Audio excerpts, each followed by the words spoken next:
I just thought I'd do a little video on the main welder I use now for my metal arc, it's a thermal arc. I got a bigger tank too, argon, but this time I got the smaller one filled, which ain't real small. I mean, they sell smaller ones, but that's $60 to fill with a 75-20-25 mix, you know. And I didn't get that filled too long ago, and it's almost empty. People think I make these things for nothing, you know. I gotta buy the pieces and the parts and everything to put these metal art birds and things together. I gotta buy the wire, you know, and I just went through a 10-pound spool. I just added another one. But I'll never buy Harbor Freight's welding wire again. You know, I have nothing against their tools. As a matter of fact, some of their tools are better than Craftsman. But this spool of wire here is junk. It just doesn't seem to want to cooperate. I used to have Millers. I'll never go back to Miller again. I've run 20 or 30 10-pound spools of wire through this welder, and I have never had a jam up. Not one jam up. If anybody's ever had a Miller, they know you're going to have jam ups. And I don't know, this is just a hell of a welder. I paid $1,600 for it new. It was worth every penny.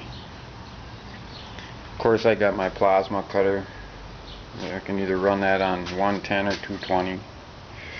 I got it hooked up to 220.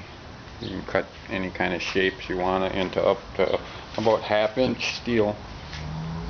I haven't used that much yet, but I'm going to start. Yeah, there's my auto darkening welding helmet, which I never use because I'm an idiot. But whatever, I just thought I'd give you a look at my welder. I got to get in there and clean that up a little bit. Wax her up again. Yeah, I just get so far behind on what I'm doing. And I got to take a few days to clean everything back up again. But no, making stuff is not free, people. It's not free. Charging $100 for a bird that's almost 5 feet tall, and all the parts I put into it, and the argon gas, you know, the 220 electrical, you know. I got a nice little breaker box out in my shop, you know. I got two 220s. You know. I've also got 3 different size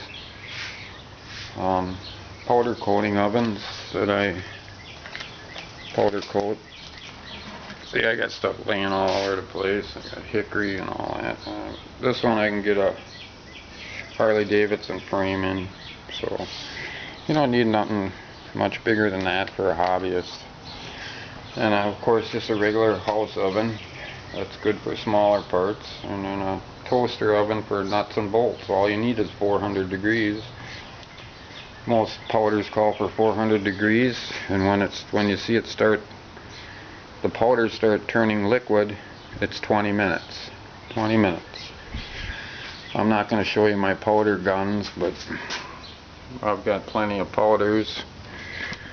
I mean, probably $5,000 worth of powders and metallics and flip-flops and things like that. Pearls. I think this is a pearl here, blue metallic pearl. Holographic. You know, tons and tons and tons and tons of stuff. Maybe I'll get back into it someday again. Alrighty then, folks. Bye bye.